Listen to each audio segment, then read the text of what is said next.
எதிர்பாராததை எதிர்பாருங்கள் அப்படின்றது மாதிரி ஒரு வாரமாக ரொம்ப நாளாக கொஞ்சம் நல்லா மழை வெயிலாக இருந்துச்சு. இன்றைக்கி திடீர்னு மழை. ஆனால் நிஜமாக சொல்கிறேன், நான் எப்போல்லாம் பழையதுக்கு சாதம் எடுத்து தண்ணி ஊற்றி வைக்கிறேனோ நெக்ஸ்ட் டே கண்டிப்பாக மழை பெய்யும். அது என்ன இன்ட்யூஷன் கருமோன்னு எனக்கு தெரியல. எப்போல்லாம் நான் பழையதுக்கு நான் எடுத்து வச்சேனோ அன்றைக்கி நெக்ஸ்ட் டே கண்டிப்பாக மழை பெய்யும். அது அது எனக்கும் அந்த பழையதுக்கும் உள்ள ராசியாக என்னன்னு எனக்கு தெரியல.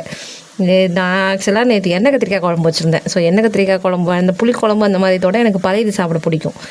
அதனால் நான் எப்போதும் புளிக்குழம்பு செய்யும் போதெல்லாம் நான் எப்போதுமே பழையதுக்கு எடுத்து வச்சுருவேன்.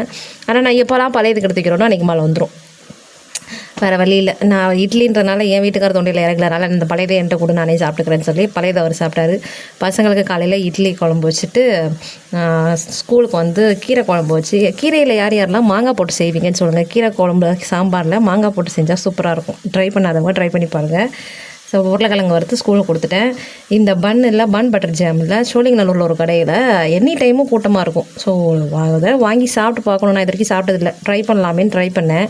சொந்த காசில் சூனி வச்சுக்கிட்டது நானாக தான் இருப்பேன். அவ்வளோ பெரிய டப்பாவையும் நல்லா இருக்கேன்னு சாப்பிட்டேன். வாந்தியாக எடுத்துகிட்டு உட்காந்துருந்தேன்.